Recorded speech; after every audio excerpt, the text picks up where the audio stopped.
Hello, my name is Michael with Entertain Me TV Show Reviews, and this is the review for Weed Country Season 1, Episode 1, Welcome to the Garden. If you would like to stay updated, then please make sure you subscribe to this channel. Also, if you have any suggestions on any future reviews, then please feel free to leave a comment in this video or on my channel. You can even message me here on YouTube if you prefer that. Without further ado, let's move on to the review itself. Deep in the heart of the Northern California mountains, marijuana growing season is underway. The Emerald Triangle, ground zero for a multi-billion-dollar marijuana industry, originally comprised of 3 counties covering 10,000 square miles, is now growing out of control, and rebels are staking their claim. They stand to make millions or be locked up for years. It's a decades-old battle between cops, dealers, and growers, using 21st century science to make the most powerful weed on earth. This is the story about America at war with itself.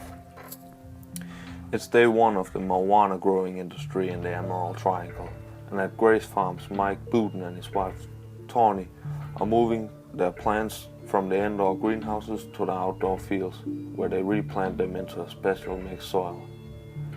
In a different corner of the Emerald Triangle, Lieutenant Matt Thompson is training his SWAT team to stay alive.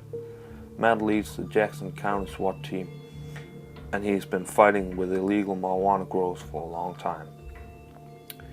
Today, he's training his team on insertions into illegal marijuana farms. At Nate Morris's farm, Nate's growing season is also starting. He's been growing marijuana since he was 14 years old. Along with his business partner Eric, they start from scratch with a bag of soil. Nate plans to turn his weed into a medical game changer. In the town called Weed, Sergeant Mike Gilley is leading a SWAT team who's doing a drug bust on the opening day of the marijuana season. Back at Grace Farms, Mike Booten is ready to make a drug run down along the California coast, where he has to make several marijuana deliveries. A total of 6 pounds of marijuana. He heads off, leaving his wife Tawny vulnerable at home. Mike could possibly face cops or hijackers, known as rippers in the Emerald Triangle. Suddenly, a set of headlights pop up behind Mike. It seems suspicious to Mike, and he pulls over to the side to allow the car to pass by, and it does. In Vallejo, Matt Shotwell has just been released from the county jail. The day before, his marijuana dispensary, Greenville Cooperative, was raided and shut down. They seized over $100,000 worth of product. Back on the road, Mike Booten is continuing his drug run up the California coast with 6 pounds of high-grade marijuana, and when his police scanner sounds, he knows there's police in the area. The scanner says KA alert, which means that there's most likely highway patrol in the area. But Mike avoids trouble for now.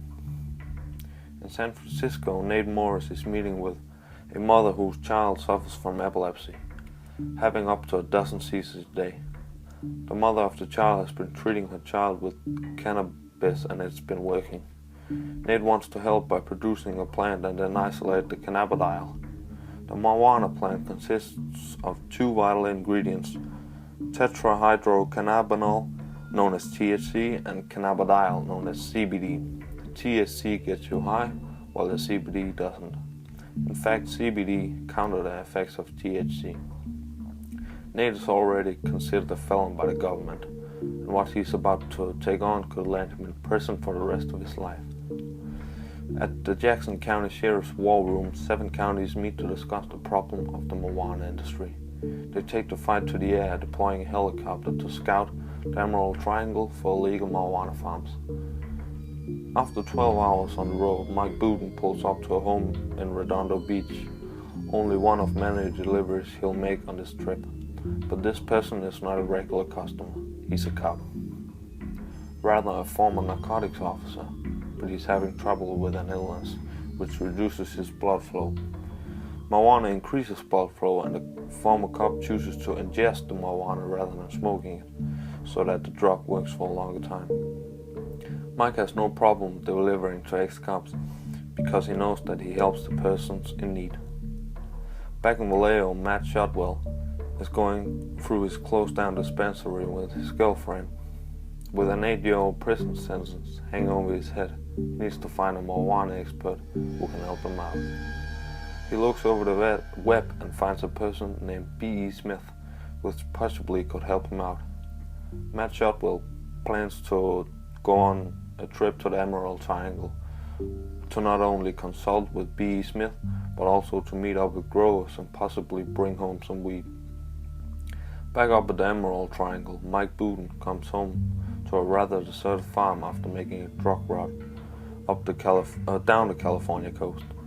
He becomes worried as his dog and wife are nowhere to be found, but as he checks inside, he finds them both holding a break from work. Back in Vallejo, Matt is ready to start his drive up to the Emerald Triangle. His goal is to get with a cannabis expert, meet some farmers, and bring home some pounds of marijuana without going to jail. Okay, this was the review for Weed Country Season 1, Episode 1. Welcome to the garden. To follow along on this series, make sure you subscribe to the channel, and thanks for watching. See you soon for the next episode review. Take care now.